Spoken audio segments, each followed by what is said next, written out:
مدرسه بازارچه راه اندازی شده بود و قرار بود هر کسی یه چیزی رو بفروشه. منم تصمیم گرفتم پلاستیک بگیرم که اینا شدن 5 تومن و پفک هندی گرفتم، البته هنوز آماده نشدهش، اینم شد 30,000 تومن. تقریبا نیم کیلو بودن و دوتاشون روی همدیگه شدن 35,000 تومن.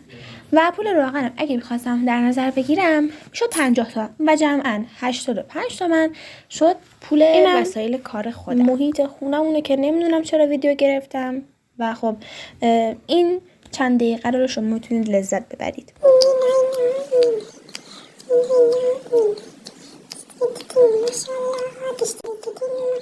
حالا که داری میبینی خب یه لایکی هم بکن دیگه. خب امروز روز همون دیشبه من 9 تا بسته آماده کردم و خب تو هر کدومشون 30 تا گذاشتم و سعی کردم که نسوزن، هیچیشون نشه. قرار 15 تا هم بفروشم، نمیدونم گفتم یا نه. که خلاصه تو مدرسه بردم و تونستم همه